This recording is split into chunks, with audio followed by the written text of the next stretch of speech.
اتمسی پارا اتم رکو سورہ اعراف اولنی رکو. بسم اللہ الرحمن الرحیم. الف لام میم صاد. کتاب کتاب انزل الیک نازل کړل شوی دی ستا طرف ته فلا یکون فی صدرک پس ودنه ګرځېږي ستا په سینه کې حرج منه لدینه ستنګي لتنذر به دا لپاره دی چې تیار ورکې په دې سره و ذکرا للمؤمنین او مسلمانانو دپاره نصیحت دی. اتبعوا تابعداري کوئ ما انزل الیکم ای خلقو هغه څه چې تاسو طرف ته نازلېږي من ربکم د ستاسو رب له طرفه ولا تتبعوا من دونه اولیاء او دې پرې ښودلو په صورت کې حاکمانو پسې مزئ قلیلا ما تذکرون تاسو لږ شانتې دیان کوئ. وکم من قریة اهلکناها څومره داسې کلیو چې مونږه هلاک کړل وجاءها باسنا پس راغی دوی خواته عذاب زمونږه بیاتن په شپه کې او هم قائلون یا دوی په ورځ په غرمه کې ودو فما کان دعواهم پس دې خلکو له خولې نه نه راوتو اذ جاء باسنا پس وخت چې راغی زمونږه عذاب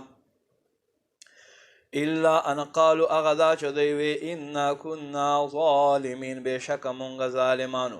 فلنسألن الذین پس ضرور به مونږه تپوس کو او خلکونه ارسل الیهم چا طرف ته چې رسولان را لېږلی شوي وو ولنسألن المرسلین او ضرور به مونږه رسولانو نه تپوس کو فلنقصن علیهم بعلم پس ضرور به مونږه تاسو ته وښایو په خپل علم سره دوی متعلق وما كنا غائبین او مونږ نه یو غایب والوزن یومئذ الحق د دې ورځې تلل ضرور حق دی. ومن ثقلت موازینه پس چې د چا تلې درنې شوې فاولئک هم المفلحون دکه خلک کامیاب دي. ومن خفت موازینه چا چې تلې سپکې شوې وزن کم شو فاولئک الذین دکه خلک دي خسروا انفسهم خپل ځانونه دوکې ته واچول بما کانوا بآیاتنا یظلمون په سبب د دې چې دوی زمونږ آیتونو باندې زیاتوب کولو. ولقد مکناکم فی الارض بېشکه ضرور مونږ تاسو ته ټهراو جماو درکو پاته کېدل درکړو په ځمکه کې وجعلنا لکم فیها معایشه مونږ تاسو دپاره د ژوند اسباب وګرځول په دې ځمکه کې قلیلا ما